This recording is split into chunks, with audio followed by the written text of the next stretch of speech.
안녕하십니까 구독자 여러분. 오늘은 25년 3월 9일입니다. 전국 영업용 화물차 번호판 시세점 알아보겠습니다.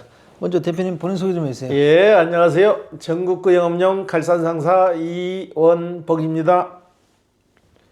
네, 대표님 소개할 때 대표님이 이제 인사하잖아요. 그 군대 관등성명 하는 것 같다고 그렇게 댓글을 단 게 있더라고요. 근데 제 이름을 확실하게 하는 게 좋잖아요. 네, 네. 예. 네, 대표님 육군 나오셨어요? 예. 네. 이번 주는 뭐 또 화물차 번호판 시세에 큰 변동이 없죠? 네, 변동이 전혀 없고요. 개인 소형부터 말씀드릴게요. 개인 소형 1.5톤 이하 전주와 동일하게 2,980만 원에 거래되고 있고요. 개인 소형 전기차 넘버는 2,700만 원. 개인 중형은 1.5톤 초과 16톤 이하 전주와 동일하게 2,780만 원에 거래되고 있습니다.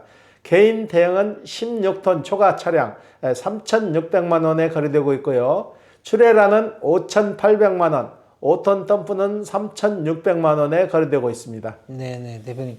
이번 주도 역시 변함이 없네요. 예, 큰 틀에 변함없이 개인 소형 넘버는 계속 좀 딸리는데 그래도 거의 맞아 돌아가요. 네. 예. 왜 개인 소형 넘버가 좀 딸려요? 개인 소형 넘버는 요즘 경기가 너무 없다 보니까 기존에 개인 소형을 하시던 분들이 매물로 내놓지 않고 현상 유지로 가는 거예요. 네. 예.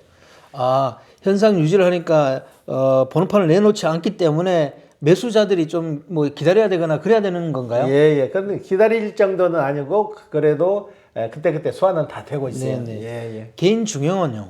개인 중형은 차량이 비싸니까 신차로 가시는 분들은 거의 없고 기존에 본인이 갖고 있던 중고차로 가시는 분들이 종종 오세요. 네. 예. 그럼 다음 주 전망도 이번 주와 똑같이 보시는 예, 건가요? 다음 주도 역시 화물 넘버 시세는 큰 틀의 변함이 없을 것 같아요. 네. 예. 아니 올해 뭐 들어서는 전혀 변함이 없는데 예전에는 한번 또 크게 출렁거린 적도 있잖아요. 근데 화물차는 너무 조용하니까 이상한데요. 너무 조용할 수밖에 없는 게 지금 시국도 그러고 네. 경기도 그러고 모든 게 불안정하니까 현상 유지 쪽으로 가다 보니까 좀 그런 것 같아요. 네. 예. 이번 주 거래건 중에 뭐 기억에 남는 건이 있습니까?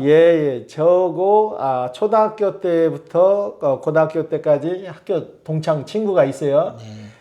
그 친구가 인천에 와가지고 용달차를 사가지고 일을 하다가 이삿짐 센터를 했어요. 이삿짐에 눈을 떠가지고 그래가지고 이 친구가 나이 좀 먹었잖아요. 제가 60년생이니까 나이를 같이 먹다 보니까 이 친구가 이제 몸으로 하는 게 좀 힘들어지는 거예요. 그렇다고 이삿짐 센터를 하는데 같이 인력을 인부라고 그러죠.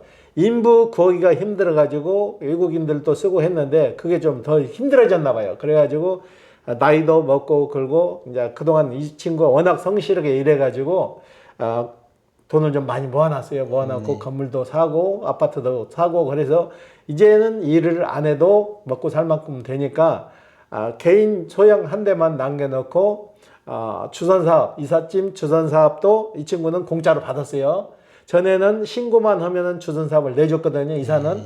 그러니까 이 친구는 주선 면허권을 5,800만 원에 제가 팔아줬고 그 다음에 개별 화물을 하나 갖고 있었어요. 2.5톤 익스탑을 갖고 있는데 익스탑이 98년식이라 너무 오래됐죠. 오래돼가지고 매매는 안 되고 수출로 해서 처리를 해드렸고 번호판은 저희가 이제 매입을 해서 판매 대기 중에 있거든요. 98년식이니까 연식이 오래돼 보니까 이런 번호 찾는 분이 많아요. 이 친구 같은 경우는 다 정리하고 그래도 1톤 차가 하나 또 남았어요. 1톤 차로 이제는 그냥 본인 소일거리는 한다 그러더라고요. 건강할 때 이 친구는 그래도 관두고 다른 소일거리를 찾는 중이에요. 예. 그럼 그 1톤 가지고 뭘 할 생각이신가요, 그분은? 1톤 가지고 이제 말 그대로 자기 그동안 한 30 몇 년 동안 일을 했으니까 단골들이 좀 있으니까 단골들이 부르는 일만 하겠다는 얘기죠. 1톤으로 살살. 예. 네, 대표님, 이번 주에 보니까 또 지입사기권 그거에 대해서 또 조금 얘기가 있더라고요. 다시 한번 대표님 지입사기에 대해서 좀 설명 좀 해주십시오. 지입사기라는 거는 이건 뿌리를 뽑을 수가 없어요. 지금 지입사기를 하는 사람들이나 그 차량을 사시는 분들이 절박하기 때문에 서로가 당하는 거예요. 집 사기 하는 사람들은 절박한 사람들 등을 치는 거고, 절박한 사람들은 그래도 어느 정도 보장된 일자리를 찾다 보니까 일자리에 현혹돼 가지고 넘어가는 수가 좀 많은데, 요즘은 집 사기가 발전해 가지고 어떻게 하는 거니, 프랜차이즈 그 물건을 납품하는 걸 계약권을 따가지고 이 친구들이 이걸 미끼로 해가지고 2개씩 묶어가지고 일거리를 주면서 완제 금액을 부풀리는 거죠. 네. 쉽게 말해가지고 커피 원두 실어 날리는 거 하나 하고, 치킨 가게 같은 경우는 닭 실어 날리는 거 해가지고 같이 묶어가지고 이걸 일자리까지 해가지고 높은 가격으로 팔아먹는데, 이 집 사기하는 사람들은 개인 할부 회사하고 끼고 실질적으로 차량 가치는 그 가치에 못 미치는데, 차량 가치가 1,000만 원이라면은 그 남바도 집 남바기 때문에 임대 남바래요. 그런데 그 차량 임대 남바 플러스 차량 노후된 차량을 가지고 원래는 할부사에서 그 금액대 대출이 안 되는데 서로가 짜고 사기죠. 짜고 나서 5천만 원, 6천만 원 할부를 일으키는 거예요. 사시는 분 앞으로 할부를 해가지고 모든 채권을 사시는 분한테 다 떠넘기는 거죠. 그리고 자기네들은 그 금액을 챙겨가지고 싹 사라지는 거죠. 그리고 이분들이 이제 나중에 문제가 삼아가지고 고소를 하려더라도 이놈들이 업체를 받고 잠수를 타버리니까 잡기가 힘든 거예요. 갈수록 교모해돼가지고. 그러니까 우리 지입차를 원하시는 분들은 지입차 종류도 2가지예요. 단순히 법인회사 운수 남발을 빌려 쓰는 거, 그렇지 않으면 지입사기 본격적으로 당하는 것은 일자리 포함해가지고 완제 금액 높게 책정해서 사기치는 게 그 지입사기거든요. 네.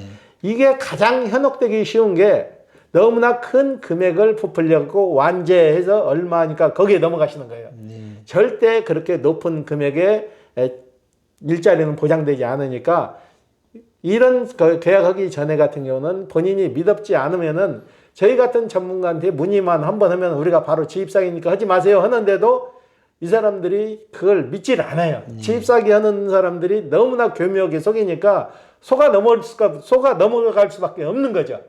그런 식으로 지입사기를 쳐요. 실질적으로 가치는 1,000만 원도 안 되는 걸 너무나 부풀려가지고 5천만 원, 6천만 원 할부회사를 끼고, 할부회사하고 둘이 서로 짜고 치는 고수분인 거죠. 짜고 그 금액대 되지도 않는데 이 사람한테 채권을 일으켜가지고 고스란히 피해를 주는 거죠. 그리고 실질적으로 약속했던 금액에 보장이 된다면야 지입사기가 아니죠. 보장이 안 되고 견딜 수 없어서 결국은 포기하게 되면은 계약 기간을 또 집어 넣어가지고 계약하면 중간에 관두면은 계약 위반으로 해서 또 거기에 소송이 들어간다고. 그러니까 너무나 교묘하니까 너무나 큰 금액의 완제 조건을 제시하게 되면은 저희 같은 전문가한테 꼭 자문을 한번 받으시는 게 지입사기를 안 당하시는 방법이에요. 네. 예. 그리고 법인 남발을 빌려 써가지고 요즘 쓰시는 분들이 많거든요. 운수회사에서도 또 사기치는 방법이 2년, 3년 정도 이제 계약을 해서 들어가서 운수 임대 남발을 받아 쓰는데, 지금도 수수료 명목으로 돈을 받아요. 400만 원, 500만 원 정도 받는 걸로 알고 있는데, 이걸 나중에 사업이 종료되면은 이 돈을 돌려줘야 되는데 돈을 돌려주지 않으니까 문제가 되는데, 이분들이 법인 회사분들이 간혹 다 전체는 아니지만은 고의 부도를 내는 거죠. 법인을 바꾸는 거죠. 우리 회사가 부도 나니까 차 빼가세요. 그러고 기존에 지입하고 있던 분들, 임대담보 쓰고 있던 분들한테 통보를 한다고. 차만 걸면 이분들은 본인 번호판이 아니니까 차만 가지고 나와야 된다고. 그러면은 이 법인 명의를 또 바꿔가지고 또 다른 사람한테 대표자를 선임해가지고 기존에 지입하는 남바들을 다 빼주고 이걸 다시 재임대를 하는 거죠. 이게 교묘하게 이렇게 해서 법인 회사에서도 이런 식으로 사기를 치는 데가 종종 있어요. 네. 예. 대표님, 지입회사에 화물 차량을 가지고 들어가면 그 차량이 회사 소유가 된다는 걸 악용해가지고 그 차량을 담보로 제공하고 그리고 나서 대출 받아가지고 잠적해버리는 그런 수법도 있다면서요. 그런 술법도 있는데 지금은 그런 술법을 쓸 수 없는 게 네. 본인이 지입 임대 남발을 빌려가지고 본인 차로 들어가게 되면 지금은 그 안전장치를 하기 위해서 현물 출자를 해요. 네. 임대 번호판은 운수회사 거지만은 차량은 내 차량이라고 해갖고 법적으로 현물 출자해서 등재가 돼요.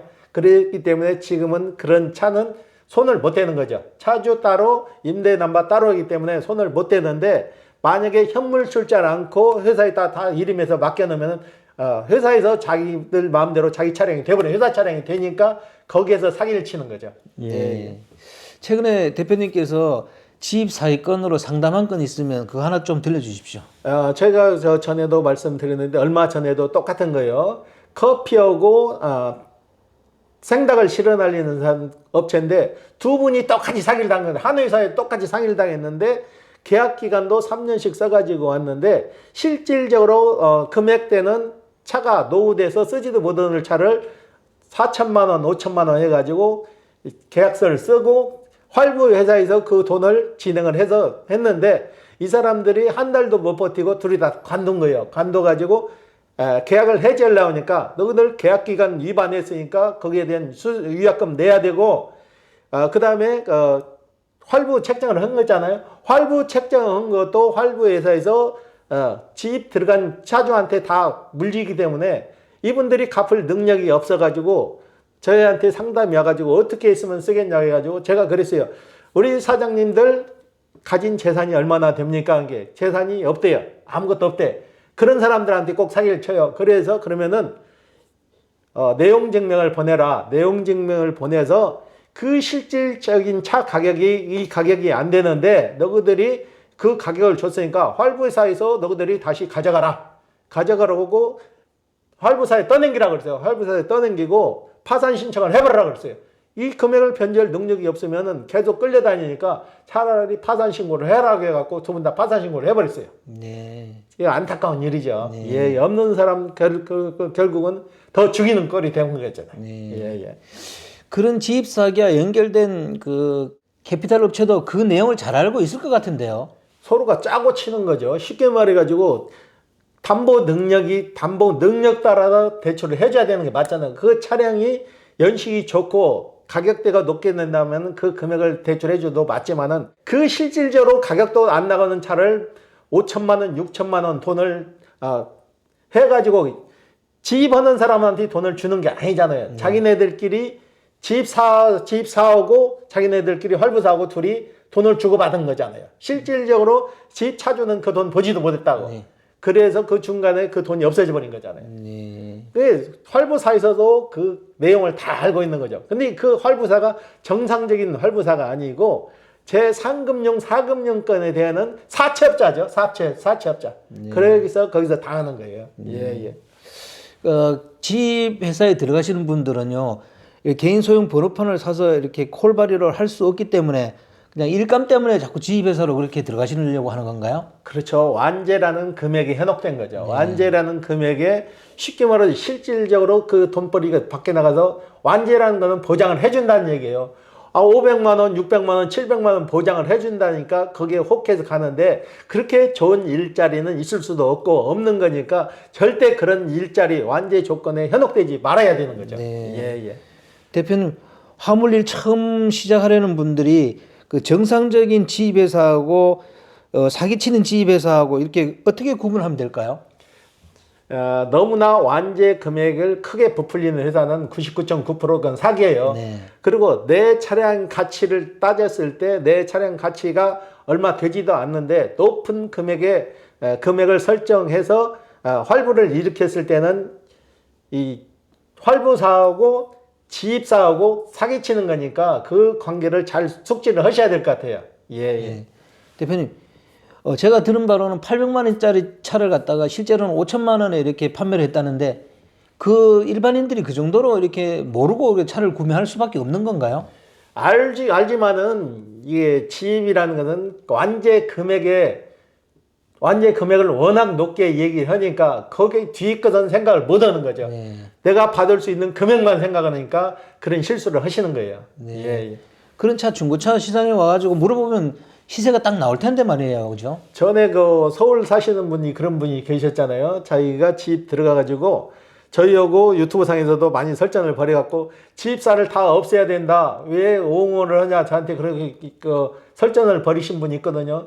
절대 옹호를 하는 게 아니고 그분은 임대남바 자체까지도 부정을 하신 분이라 임대남바는 쓰시는 분들이 정상적으로 쓰시는 분들 많기 때문에 집사하고 연결시켜서는 안 된다는 거예요. 본인이 당하고 와가지고 다른 사람까지 물고 늘어져서 제가 아니라고 해가지고 그분도 결국은 저희 사무실에 와가지고 정상적으로 물건을 사가셨잖아요. 네. 예. 네. 마지막으로 대표님, 그 지입 사기 예방법에 대해서 다시 한번 좀 설명 좀 해주세요. 집 사기라는 것은 차량 금액이 과도하게 잡혀가지고 연식 따져가지고 그 재산 가치가 안 되는 것을 너무나 크게 부풀려가지고 매매되는 게 집 사기인데 완제라는 금액에 현혹되지 마시고 이 차량 가치 금액이 얼마인가를 먼저 따지고 나서 계약을 하셔야 되는데 이게 전문가가 아닌다면은 넘어가기 딱 쉬우니까 저희 같은 사람한테 미리 계약하시기 전에 전화 한 통만 주고 계약하시게 되면 절대 실수 안 하실 거예요. 예, 그렇습니다. 대표님 같은 전문가한테 전화해서 상담받는 것도 좋은 방법인 것 같아요. 예. 네, 오늘 인터뷰 감사드립니다. 예. 네, 구독자 여러분, 오늘은 25년 3월 9일입니다. 이번 주에 또 지입사기건이 하나 이게 발생이 된 걸 제가 들어가지고 이번 주 유튜브 방송으로 하게 됐는데요.